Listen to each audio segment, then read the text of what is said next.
नमस्कार मित्रों, मैं आपका ज्योतिषीय सलाहकार आचार्य शिवम नोटियाल स्वागत करता हूं पीजे के एस्ट्रो चैनल में।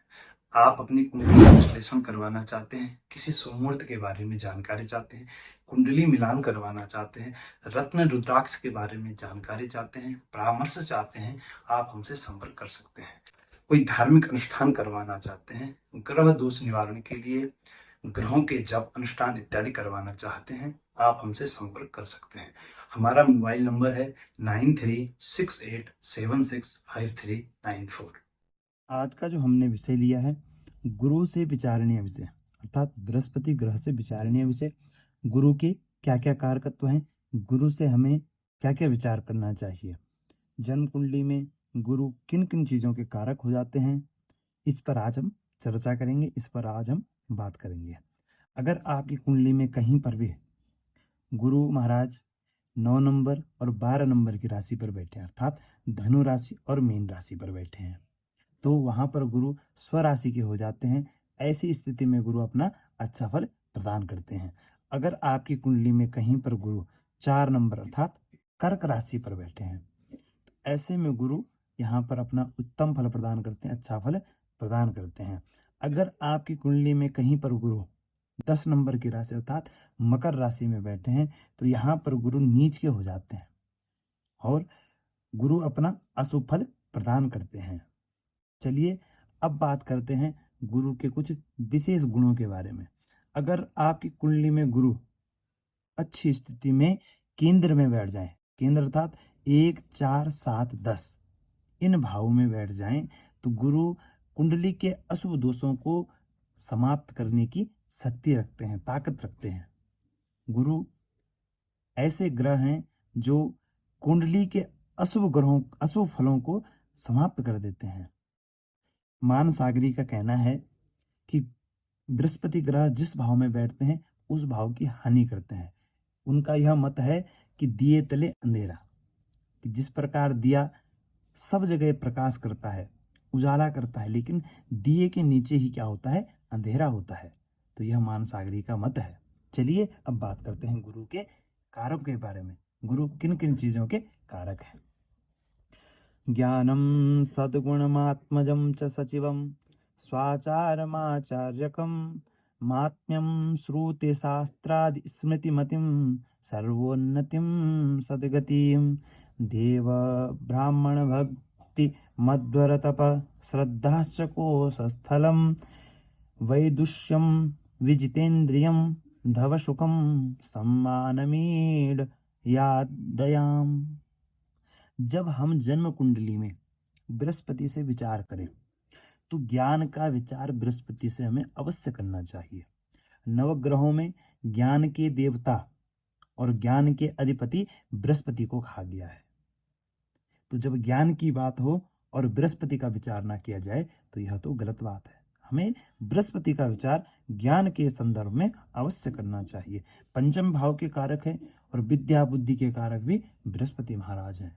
उच्च शिक्षा के कारक भी गुरु बन जाते हैं। सद्गुण, अब जो व्यक्ति ज्ञानवान है उसके अंदर सद्गुण ना हो तो यह हो नहीं सकता है। गुरु महाराज व्यक्ति को ज्ञानवान और अच्छे गुणों वाला बनाते हैं। पुत्र का कारक पंचम भाव पुत्र का भी होता है, तो पुत्र के कारक गुरु महाराज हैं, बृहस्पति हैं।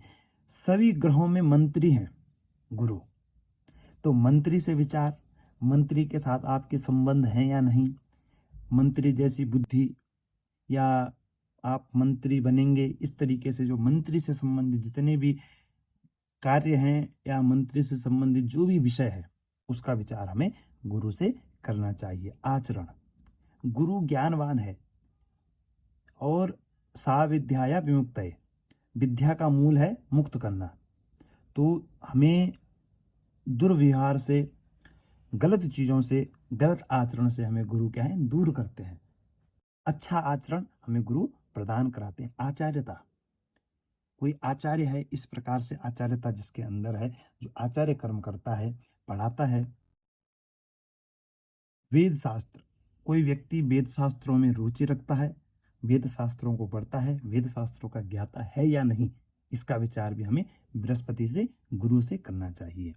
सब प्रकार की उन्नति, चाहे वह आध्यात्मिक उन्नति हो या सांसारिक उन्नति हो, किसी भी क्षेत्र में उन्नति हो, उसका विचार भी हमें गुरु से अवश्य करना चाहिए। सद्गति, मोक्ष, देवताओं में भक्ति। सद्गति, मरने के उपरांत आपको सद्गति प्राप्त होगी या नहीं, इसका विचार भी हमें बृहस्पति से करना चाहिए। मोक्ष के कारक बृहस्पति है। ऋतिक ज्ञानान्न मुक्ति, बिना ज्ञान के मुक्ति संभव नहीं है, यह वेद कहते हैं। और ज्ञान के देवता जब बृहस्पति हैं, तो जिसका बृहस्पति अच्छी स्थिति में है वह ज्ञानवान होगा, और जब उसको ज्ञान होगा तो उसकी मुक्ति भी आवश्यक है और जरूरी हो जाती है। देवताओं में भक्ति, जो बृहस्पति के कारक हैं, जो बृहस्पति से अब जब हम विचार करें कि व्यक्ति देवताओं में श्रद्धा रखता है कि नहीं रखता है, व्यक्ति श्रद्धावान है या नहीं, इसका विचार भी हमें गुरु से करना चाहिए। यज्ञ का विचार, तप का विचार, व्यक्ति कितना तपस्वी है। श्रद्धा का विचार, खजाना, द्वितीय भाव के कारक गुरु महाराज होते हैं। तो यह भाव क्या है? कुटुंब का भाव है, धन का भाव है। जब धन के संदर्भ में हम विचार करते हैं तो उस समय गुरु यहाँ पे कारक हो जाते हैं। द्वितीय भाव मान लीजिए आप पूंजी, संचय करने वाली चीजें, खजाना भी एक संचय वस्तु होती है, तो खजाने का विचार, धन का विचार भी हमें गुरु से करना चाहिए। विद्वता, व्यक्ति कितना विद्वान होगा, उसके अंदर कितनी विद्वता होगी, इसका विचार भी हमें बृहस्पति से करना चाहिए। जितेंद्रिय, जिसने अपनी इंद्रियों को जीता हो उसे जितेंद्रिय कहते हैं। जितेंद्रिय अर्थात हमारी इंद्रियां हैं, उन इंद्रियों को सही तरफ जिसने लगा दिया हो अपने तपोबल के कारण, अपनी श्रद्धा के उससे, तो वह क्या है? जितेंद्रिय है। वह कौन बनाते हैं? गुरु महाराज बनाते हैं। पति, स्त्री की कुंडली में पति का जब विचार किया जाता है तो पति के कारक क्या हो जाते हैं? गुरु हो जाते हैं। और पुरुष की कुंडली में स्त्री के कारक शुक्र हैं। सम्मान, अब जो ज्ञानी पुरुष होगा, विद्वान पुरुष होगा, उसको लोग सम्मान की दृष्टि से देखते हैं, उसको सम्मान प्राप्त होता है। अब जो ज्ञानवान व्यक्ति होगा उसके अंदर दया भी होगी। मांगलिक कार्य जितने भी होते हैं, भागवत इत्यादि, विवाह इत्यादि, जो ऐसे मांगलिक कार्यक्रम होते हैं, उनका कारक क्या है? गुरु है। जब आप जन्म कुंडली में गुरु से विचार करें तो यह बातें अवश्य ध्यान में रखें।